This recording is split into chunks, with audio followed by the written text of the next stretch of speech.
ಎಲ್ರಿಗೂ ನಮಸ್ಕಾರ. ಇವತ್ತಿನ ವಿಡಿಯೋದಲ್ಲಿ ಸ್ವೀಟ್ ಕಾರ್ನ್ ಯೂಸ್ ಮಾಡಿ ಮಾಡುವಂಥ ಬ್ರೇಕ್ಫಾಸ್ಟ್ ಅಥವಾ ಸ್ನ್ಯಾಕ್ ರೆಸಿಪಿ ಯಾವುದು ಅಂತ ನೋಡೋಣ. ಇದಕ್ಕೆ ನಾನಿಲ್ಲಿ 1 ಕಪ್ಪಷ್ಟು ಸ್ವೀಟ್ ಕಾರ್ನ್ ತೊಗೊಂಡಿದ್ದೀನಿ. ಆ ಅಂಗಡಿಲಿ ಒಂದು ಟ್ರೇಯಲ್ಲಿ ನೋಡಿ ಅದಷ್ಟು ಹಾಕ್ತಾಯಿದ್ದೀನಿ. ಇದನ್ನು ಚೆನ್ನಾಗಿ 2 ಸಲ ರಿನ್ಸ್ ಮಾಡ್ಕೋಬೇಕು. ನೀರಿನ ಅಂಶ ಒಂಚೂರು ಇರಬಾರ್ದು, ಏಕೆಂದರೆ ಇದಕ್ಕೆ ನೀರು ಹಾಕಿ ಗ್ರೈಂಡ್ ಮಾಡಲ್ಲ, ತುಂಬ ನೀರಾಗೋಗುತ್ತೆ.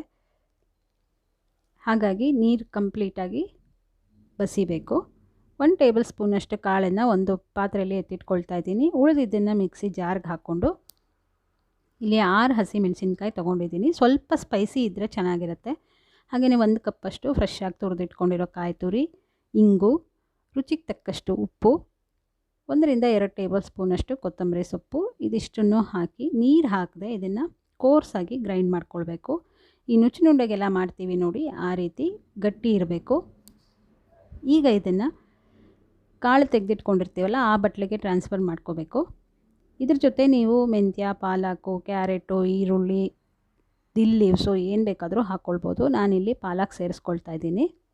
ಸಣ್ಣದಾಗಿ ಹೆಚ್ಚಿಟ್ಕೊಂಡಿರೋ ಪಾಲಕು, ಹಾಗೆಯೇ ಕಾಯಿ ಸಣ್ಣ ಸಣ್ಣ ಪೀಸ್ ಮಾಡ್ಕೊಂಡಿರೋ ಅಂಥದ್ದು, ಕರಿಬೇವು ಸಣ್ಣದಾಗಿ ಹೆಚ್ಕೊಂಡಿರೋದು, ಹಾಗೆ ಚಿಲ್ಲಿ ಫ್ಲೇಕ್ಸು.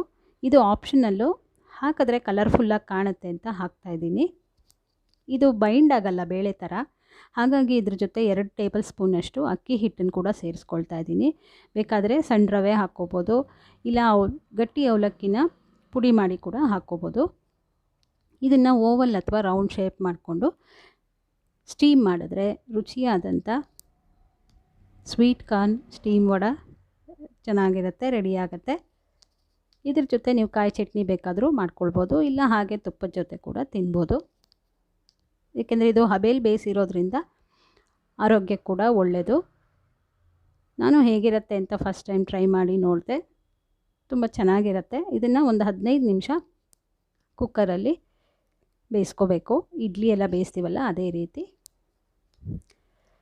ನೋಡಿ, ರುಚಿಯಾದಂಥ ಸ್ವೀಟ್ ಕಾರ್ನ್ ಸ್ಟೀಮ್ ವಡೆ ರೆಡಿ ಆಯಿತು. ತುಪ್ಪದ ಜೊತೆ ಸರ್ವ್ ಮಾಡ್ಕೊಂಡು ತಿಂದರೆ ಚೆನ್ನಾಗಿರುತ್ತೆ. ನೀವು ಇದನ್ನು ಟ್ರೈ ಮಾಡಿ ಹೇಗಿತ್ತು ಅಂತ ಕಮೆಂಟ್ನಲ್ಲಿ ತಿಳಿಸಿ. ಈ ವಿಡಿಯೋ ಇಷ್ಟ ಆಗಿದ್ದರೆ ನಿಮ್ಮ ಫ್ರೆಂಡ್ಸ್ ಜೊತೆ ಶೇರ್ ಮಾಡಿ. ಹಾಗೆಯೇ ನಮ್ಮ ಚಾನೆಲ್ ಸಬ್ಸ್ಕ್ರೈಬ್ ಆಗಿಲ್ಲ ಅಂದರೆ ಖಂಡಿತ ಸಬ್ಸ್ಕ್ರೈಬ್ ಮಾಡಿ.